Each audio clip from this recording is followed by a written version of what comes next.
जात पडताळणी समिती असं आयुक्त सचिव यांनी अधिकारी तर या ठिकाणी बोगस आहेत, परंतु या ठिकाणी गुरव वास्तव्यास महादेव कुळी दाखला देणारा अधिकाऱ्याचा वाटा 100% आर्थिक देवाणघेवाण केल्यामुळं. दुसरा विषय म्हणजे बाहेरल्या राज्यातले रहिवासी असतावेळेस नांदेड जिल्ह्यातील देगलूर तालुका येथील बालाजी गंगाराम रोहिलावार हा आंध्रातला रहिवासी असून या जात पडताळणीसोबत हात मिळवून करून त्याच्या घरात 8 व्हॅलिडिटी घेण्यात आलेल्या आहे. की या महाराष्ट्रातल्या मूळ आदिवासी लोकांना वैधतेसाठी एवढा त्रास होतो.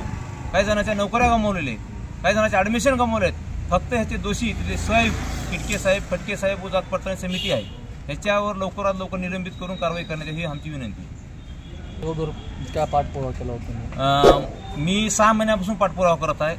अरविंद किसनराव फुलारी, सुधीर किसनराव फुलारी व रंजना किसनराव फुलारी हे गुरव जातीचे असतावेळेस मी 6 महिन्याखाली निवेदन दिलो. त्याच्यानंतर माझ्यावर हल्ला केलेत. हल्ला करून माझ्या पायात हाताचा रॉड होता. तरी पण त्या परिस्थितीमध्ये आल्यानंतर जाणून बुजून फक्त अरविंद किसनराव फुलारी यांचीच जात वैधता रद्द केली. आर्थिक व्यवहार करून या ठिकाणचे अधिकारी यांना दोघांना पाठपुरावा केले.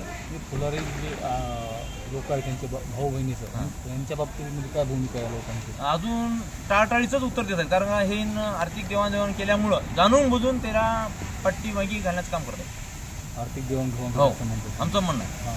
कारण गुरव जात असता वेळेस महादेव कुळी दाखला हे चुकीचं आहे. तुमच्याकडे त्या संदर्भात काय पुरावे आहेत? हो सगळे पुरावे. त्याची सत्ता दक्षता पत्रकेला अहवाल आहे. त्याच्या भावात अरविंद किसनराव फुलारी यांची रद्द केलेली कॉपी सुद्धा आहे माझ्याकडे. उद्यापासून कपडे काढून आंदोलन आहे. 3 दिवसामध्ये नंतर मग तोंडाला काळं लावून आहे, नंतर मुंडन करून आहे, नंतर 9 तारखे 10 तारखेला समितीला कुलूप लावणार आहे. बोगस अधिकारी बंद करायचे. रोज कोणावर नेमकं तुमचं? हां रोज कोणावर? अधिकाऱ्यावर, आयुक्त, उपाध्यक्ष, सचिव हे अधिकारी तर कारवाई केली असती तर ही वेळ आली नसती आमच्यावर. जाणून मधून त्याला पाठपुरावा करून आर्थिक व्यवहार करायला चालू होता.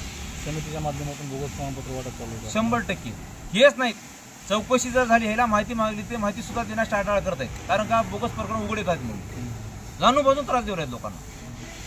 यामुळे सर्वसामान्य जे एसटी समाज आहे, एसटी अंध भिल्ल गोंड पारधी व कोळीमादी समाजावर अन्याय होत आहे. जे खरे लाभार्थी त्यांना बाजूलाच आहे. खरे लाभार्थ्यांना सुविधा मिळत नाही, नाही भेटत नाही. बोगस लोकांना तात्काळ पैसे देऊन काही करलाय. कोर्ट आणि समिती मॅनेजमेंट आहे. बोगस असल्यानंतर नियमानं समिती कारवाई करायला पाहिजे. कारवाई न करता विनहेड करत आहे. आता तर समितीने कारवाई केली मात्र नाही, कारवाई केली नाही. फक्त हे केलेत, आदेशित केले डिपार्टमेंटला. अजून प्रमाणपत्र जप्त झालं नाही त्याचं व्हॅलिडिटी प्लस आणि त्याच्यावर गुन्हा सुद्धा दाखल झाला नाही. हां फक्त रद्द झाले आता. कधी रद्द झालं? 24/1/2024 रोजी रद्द झाले. अच्छा, त्यानंतर त्याची ॲक्शन घेतली नाही? काहीच घेतली नाही. 2दा मी पत्रव्यवहार केलो. जाणून बुजून टाळटाळीच करत आहेत. आज करतो उद्या करतो. त्यामुळे नाही इलाजानं मला उपोषणाला बसवलं. समाजावर अन्याय होत असल्यामुळे.